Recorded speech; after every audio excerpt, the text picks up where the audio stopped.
السلام عليكم ورحمة الله وبركاته.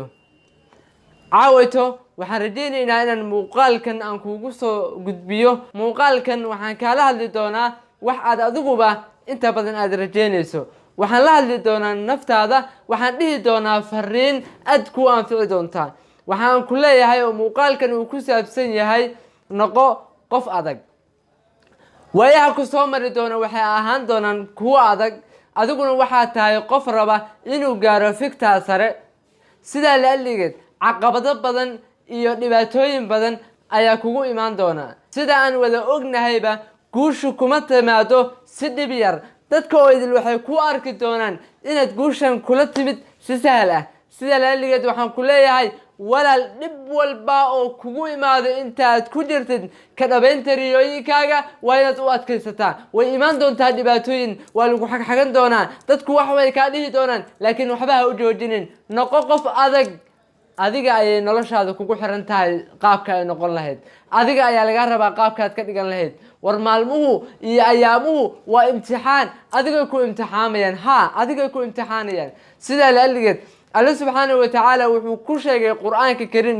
إن دي أي وديين أنبيادي قرمين وي نصر يقرقار كالله محل يقول جوابي متقانا ألا إن نصر الله قريب إلهي سبحانه وتعالى قوش وإنسين دونه قوش الله سبحانه وتعالى ومدو السوق ذكوبا أذي كاسي الصبر كاسي جهاد كاسي لب كاسو إذن لقلا يا لدهاي سيدا لأليت أذيك وحالة قاربة مجاهدة النفس نفتي inaad la dagaalanto waxa laga rabaa naftaada inaad xakamayso aad bay u dhib badan tahay sida la aligeed waayaha wacan oo idil way soo socdaan naftaada u diyaari halgankaas dheer dhibaato kasta kugu timaada waxaad ogaataa in dheef ay ka dambayso qof aan dhibtoon ma aqaan sida uu ku dheefsanayo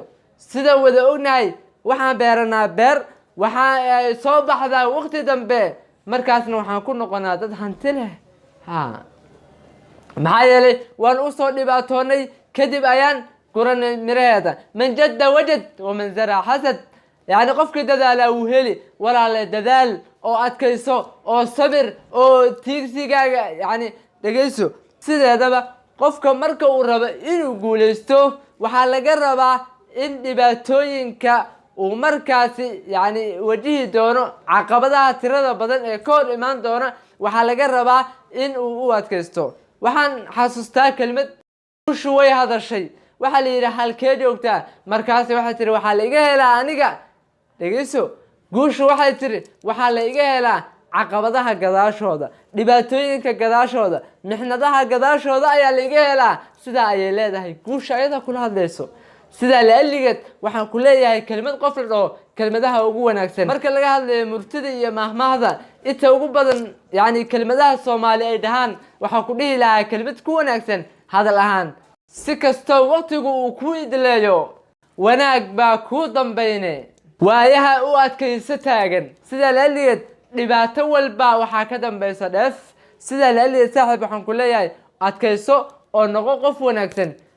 naftaada u saxiix inaad carqaladahaasi dhibaatooyinkaas aad mariso si hadhowto ay u dheefsato waxaan ku leeyahay wax walba oo adag waxa ka dambeeya fudayd wax walba oo adag waxa ka dambeeya fudayd qofka raba inuu guuleysto asaga oo jiifa halkiisa qofka raba inuu gaaro meel sare qofka raba inuu gaaro meel aysan dadku in badan ku haminin haddana iska jiifa haddana iska ordaya haddana jadwal aan lahayn haddana waxba aan ku taahayn haddana aan yani adkaysanaynin ma aqaano meesha uu socdo ma aqaano qof raba inuu guuleysto sababta uu u jiifo subax aroorti ma aqaano sababta uu jadwal la'aan u yahay ma aqaano mana aqaano dhammaan waxyaalo walba oo qalbigaaga ku soo dhaca oo qof guuleysta uu sameeyo walaal waa inaad adigu saxiixdaa guusha aad gaaraysid iyo waqtiga ay tahay xusuuso waa inaad u kaydsataa bari wax walba kugu imaan doona insha Allah bari hadaad rabto inaad guuleysato maanta waa inaad u sii qaadataa sahaydeeda meel fog baa loo qaataa sahay ee looma qaato meel dhow inta badan sida la aligeed sahaydaadu waa adkaysigaaduna waa furaha guushaada haddii aadan adkaysan ma jirto wax guul ah oo aad gaari doonto caqabadaha gadaashooda ayayna jirtaa guushu sida la aligeed qof adag, noqo qof leh awood iyo karti ka weyn inta uu isku maleeyo. waxa aad tahay in ka badan inta aad naftaada u maleyso. waxaan idin leeyahay xaqiijiya dhammaan hadafyada iyo wax walba oo idinka dhex guuxaya. midaasi waad u qalantaan, waadna tihiin kuwo ka dhabayn kara. waxaan idin leeyahay maalmuhu ha idin wacnaadaan. waxaan idin leeyahay waa sama beriyo maalmihii wacanaa way soo socdaan. نسابق نرقى وللغير نسعى ونرسوم للكون أحلى الصور فأنا تطيب لنا بالحياة وفينا ضعيف الجناح انكسر.